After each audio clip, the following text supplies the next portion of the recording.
मध्य प्रदेश के आईएएस अधिकारी राजीव शर्मा की किताब विद्रोही सन्यासी चर्चाओं में है। किताब नए नए रिकॉर्ड्स बनाने पर आमादा है। हिंदी के अलावा दूसरी भाषाओं में भी किताब आ रही है। एक दशक से ज्यादा समय के शोध के बाद ये किताब पाठकों के हाथों में पहुंची है। लेखक राजीव शर्मा इस किताब की सफलता के बाद दूसरी किताब के सृजन में जुट गए हैं। वे एक तरफ हाथकरघा संचालनालय के आयुक्त की जिम्मेदारी निभा रहे हैं, तो दूसरी तरफ लेखन कार्य की। आइए जानते हैं कि वे अब आगे क्या ऐसा लिखने वाले हैं जो मचा सकता है प्रशासनिक अमले में धमाल। लेखक राजीव शर्मा से हमारे सहयोगी संजीव श्रीवास्तव ने ऐसे ही तमाम पहलुओं पर चर्चा की। मध्य प्रदेश की नौकरशाही में इन दिनों एक आईएएस अफसर चर्चा में है और चर्चा उनकी किताब विद्रोही सन्यासी को लेकर हो रही है। और ये आईएएस अफसर हैं राजीव शर्मा जी। शर्मा जी मध्य प्रदेश में तमाम प्रशासनिक पदों पर अपनी सेवाएं दे चुके हैं।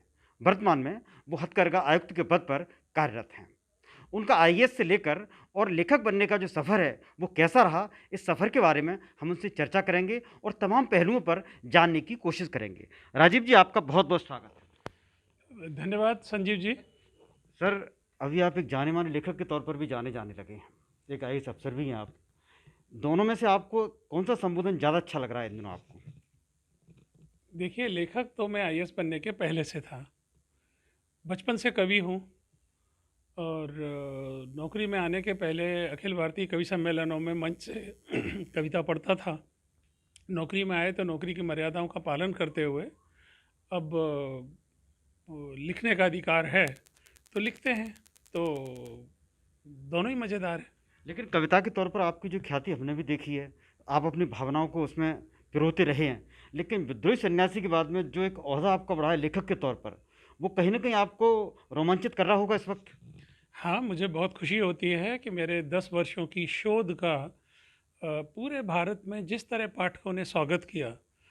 और आपको पता है कि विद्रोही सन्यासी बहुत जल्दी ही गुजराती और मराठी में भी आ रही है, तो इसको देश के न केवल हिंदी भाषी इलाकों में बल्कि अहिंदी भाषी इलाकों में भी, जैसे पश्चिम बंगाल में, जैसे झारखंड में, जैसे महाराष्ट्र में, जिस तरह का प्रतिसाद विद्रोही सन्यासी के रूप में इस उपन्यास को मिला है, उससे मैं गदगद हूँ।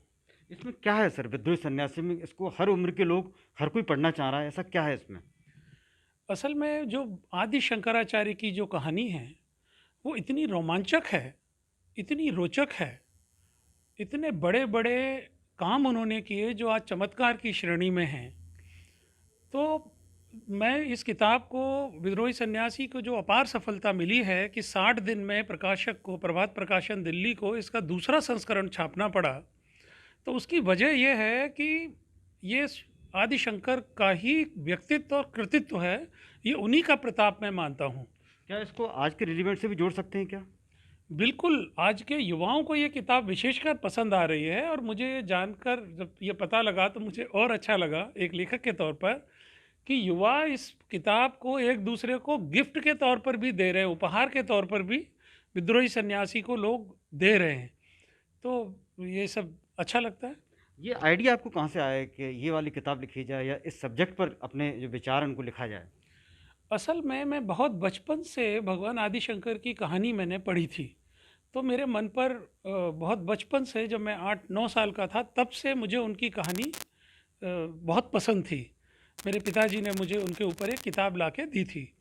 इसके बाद जब मैं नर्मदा तट पर मेरी सेवा काल में, मैं सीओ जिला पंचायत था मंडला में, तो मुझे लगा कि वहाँ पर नर्मदा तट पर रोज़ शाम को आरती होती है, तो आरती में लोग भगवान आदि शंकर की लिखी हुई आरती ही गाते हैं, जिसको हम लोग नर्मदाष्टक के नाम से जानते हैं, तदीय पाद पंकजम नमामि देवी नर्मदे।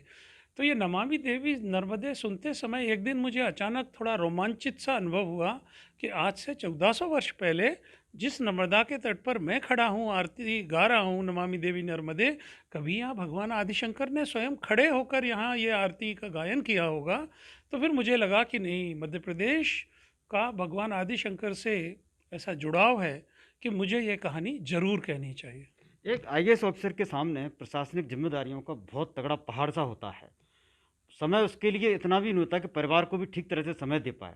ऐसे में आप लेखन के लिए समय कैसे निकाल पाते हैं? देखिए, अगर कोई काम आपके दिल के नज़दीक है, तो फिर उसको करते में आप थकते नहीं हैं। इस किताब को लिखने में मैंने दिन भर तब मैं जब इस किताब को लिख रहा था, उसी समय मेरा पोस्टिंग हो गया कलेक्टर शाहजहाँपुर। तो शाहजहाँपुर जाने के बाद शुरू के 6 महीने तो मैं ज़िले को समझने में, काम को समझने में और चीज़ों को ट्रैक पे लाने में मेरा लिखना प्रभावित हुआ, लेकिन मन में टीस बनी रही कि नहीं यार, ये तो किताब पूरी करनी है। तो फिर बाद में मैंने ऐसा सेट किया कि मैं रात में 10-11 बजे तक कलेक्टर के तौर पर सारी फाइलें उस दिन की निपटाता था और उसके बाद 1 घंटे बैठकर इस उपन्यास को लिखता था। तो संजीव जी, मेरा मानना यह है आपके डिजियाना न्यूज़ चैनल के माध्यम से कि कोई काम अगर आपके दिल के करीब है ना, तो आप थकते नहीं है। फिर आपका शरीर, आपका मन खुद उसके लिए समय निकाल लेता है। तो कितने टाइम में पूरी हो पाई किताब आपकी? ये किताब पूरा करने में मुझे लगभग 10 साल का तो शोध कार्य है कि मैं भगवान आदिशंकर जहाँ पैदा हुए, वहाँ केरल में उनके गांव गया। फिर वो जिन जिन स्थानों पर गए, कालड़ी से लेकर केदारनाथ तक, मैं सभी स्थानों पर मैं गया। 10 साल तक मैं घूमता रहा छुट्टी ले लेकर, और उसके बाद 3 साल मुझे इसको लिखने में लगे। तो ऐसे 13 वर्ष का परिणाम है ये। 13 वर्ष का परिणाम के बाद में अब आपको क्या लग रहा है कि अब आप जो अगली किताब लिखेंगे तो हो सकता है उसमें समय कुछ कम लगेगा? बिल्कुल कम लगेगा, क्योंकि इसकी अपार सफलता, जैसी सफलता इसकी हुई है अखिल भारतीय, तो मैंने सोचा नहीं था। तो इस सफलता ने मुझे एक नई ऊर्जा दी है, और ऐसी ऊर्जा दी है कि मेरा दूसरा उपन्यास जो कि भगवान परशुराम के कार्य के ऊपर है, वो मैंने पिछले 2 महीने में कंप्लीट कर लिया है और प्रकाशक को छपने के लिए भेज दिया है। या आप सन्यासी या परशुराम जी के ऊपर इस तरह की किताबें आपका क्यों मतलब लिख रहे हैं आप इस पे? उसके पीछे कारण ये है कि मैं देखता हूँ कि अभी हाल के वर्षों में, पिछले 10-15 वर्षों में बाबाओं ने बड़ी बदनामी कमाई है। सन्यासियों ने ऐसी ऐसी चीज़ें उनके नाम के साथ जुड़कर आई हैं, उनके आश्रमों के साथ, कि नई पीढ़ी तो ये सोचने लगी है कि सन्यासी या बाबा का मतलब ही गड़बड़ है। तो मैंने नई पीढ़ी को ये बताने के लिए और समाज को ये बताने के लिए कि केवल आशाराम और राम रहीम ही सन्यासी या बाबा नहीं हैं। भारत की जो मूल सन्यासी परंपरा है, वो त्यागियों की, तपस्वियों की, ज्ञानियों की, विद्वानों की परंपरा है, जिन्होंने समाज के लिए अपना सर्वस्व न्यौछावर कर दिया। फिर चाहे वो भगवान शंकराचार्य हों, चाहे भगवान परशुराम हों, चाहे भगवान दत्तात्रेय स्वामी हों, ये सब लोग, इन्होंने अपने लिए कभी कुछ नहीं किया, समाज के लिए सब कुछ किया। तो इसलिए मुझे लगा कि आज के फर्जी सन्यासियों को मुंह तोड़ उत्तर देने के लिए मुझे असली सन्यासियों को समाज के आगे प्रस्तुत करना चाहिए। आपके अफसर के रूप में जो समाज में एक छवि है वो एक निडर है, निर्भीक है, और जैसा कि कहा जाता है कि सब्जी में आलू होता है तो हर एक में सेट हो जाता है। आप आलू नहीं रहे कभी भी अफसर के तौर पर कहा जाए तो। आप एक कठोर अफसर रहे हैं और अफसर अभी भी आप कठोरता में ही हैं।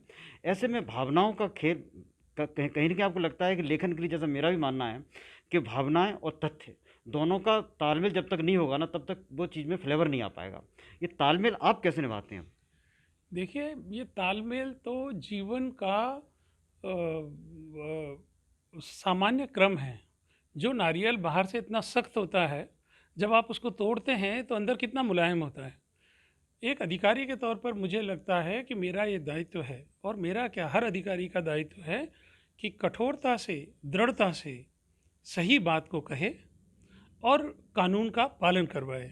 और चाहे, और उसमें यह देखने की ज़रूरत नहीं है कि सामने कौन है, चाहे रंक हो, चाहे राजा हो, कानून सबके लिए बराबर है। हमारे देश में एक ही संविधान है, 2 संविधान नहीं है कि कुछ लोगों के लिए संविधान मुलायम हो और कुछ लोगों के लिए संविधान कड़ा हो। ये अधिकारी का धर्म नहीं है। जी, आपके साथ में मैंने देखा है कि आपके साथ के तमाम आईएएस अफसर, उनकी प्राथमिकताएं बहुत अलग हैं। आपकी प्राथमिकताएं बिल्कुल अलग हैं। ऐसे में आपको क्या लगता है, मन में कभी कभी नफ़ा नुकसान क्या रहा? देखिए, अगर ईश्वर ये चाहते कि मैं जीवन में नफ़ा नुकसान का हिसाब लगाऊं, तो मुझे ब्राह्मण के घर पैदा नहीं करते, किसी व्यापारी के घर पैदा करते। भगवान ने मुझे ब्राह्मण के घर में जन्म ही इसलिए दिया कि मैं अपने विवेक का इस्तेमाल करूं, और क्या उचित है, क्या अनुचित है, क्या समाज के लिए ठीक है, क्या देश के लिए ठीक है, वो देखकर काम करूं। एक किताब की चर्चा और आपकी हो रही है जो आप लिखने वाले हैं, एसडीएम के नवाचार को लेकर आप लिखने वाले हैं। उसका जिस तरह से कह सकते हैं कि फिल्मों में टेलर लॉन्च होता है, उसी तरह से आपने टेलर भी उसका लॉन्च कर दिया है। देखिए आने वाली किताब, उस किताब के बारे में बताइए ज़रा।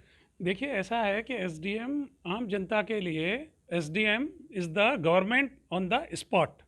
दूर दराज के गाँव में एसडीएम ही है कि जो संकट के समय में किसानों की मदद करता है। जो अगर एक्सीडेंट हो तो लोगों को एक्सीडेंटेड वाहन से निकलवा के और अस्पताल में न केवल भर्ती करवाता है बल्कि इलाज भी करवाता है। तो एसडीएम को ये भी देखना होता है कि इलाके के स्कूल ठीक से लग रहे हैं, अस्पताल ठीक से लग रहे हैं, बिजली ठीक से आ रही है। तो एसडीएम शासन का प्रतिनिधि है जनता के बीच में।